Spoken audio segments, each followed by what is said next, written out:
ya se llama Salón de Pasos Perdidos, a la entrada al templo. Y es donde se preparan, se revisten los hermanos y donde se supone también que se conoce, ¿no? Hay un dicho en masonería que es que se hace a veces más masonería en pasos perdidos que en logia, porque es donde la gente habla normalmente, ¿no? Vamos a entrar al templo. Todo dentro se hace siempre con guantes. Los guantes son la expresión de la igualdad y de la limpieza de los trabajos.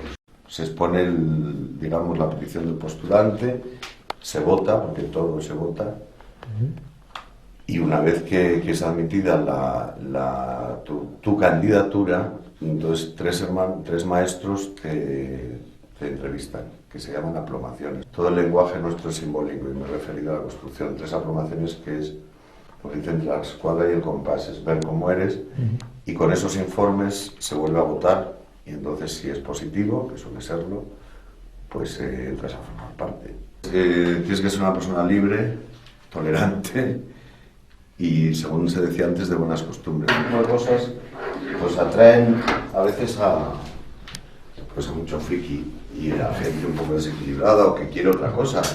Pero en general la gente que llega es gente muy bien informada y con lo que se llama todavía vocación. En realidad la masonería lo que propone a las personas es un método de aprendizaje, un método a través de símbolos, ¿no?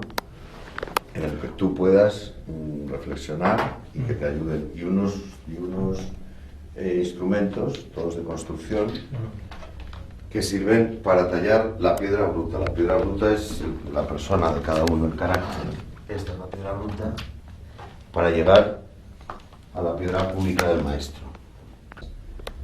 Aquí tenéis la escuadra y el compás. Esta es la columna del norte, la de la belleza, donde están los aprendices. Y esa, que el cartabón, la escuadra del compás, es la columna del mediodía, que es de los compañeros. Hay 3 grados: aprendiz, compañero, maestro.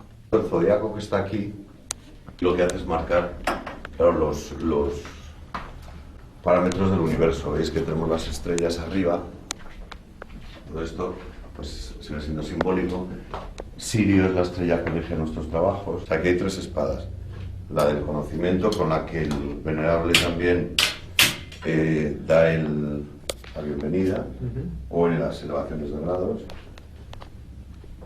La del experto y la del guardatemplo.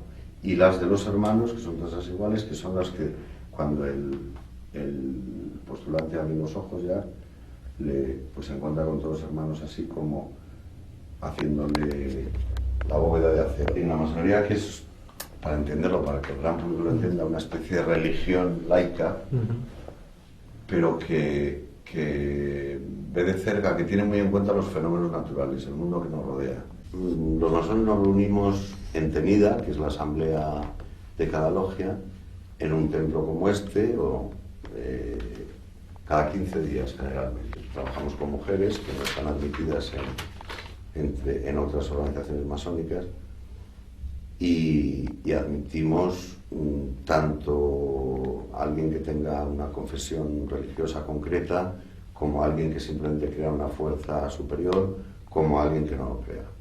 De hecho, el rito escocés trabaja con la Biblia, es el libro sagrado.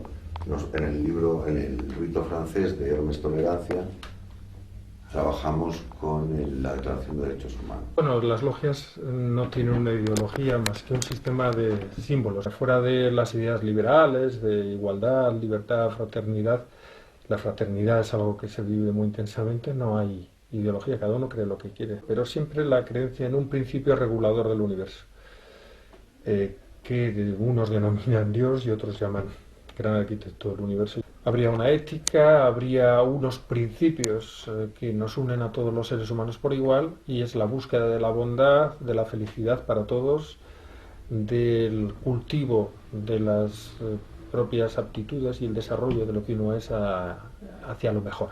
En masonería se dice que entran hombres buenos que quieren ser mejores. El tener dinero, el tener riquezas, el tener títulos nobiliarios no garantiza la entrada, porque lo que se busca es esa realización interior, el desarrollo de la fraternidad, y para tiburones ya está el mundo profano.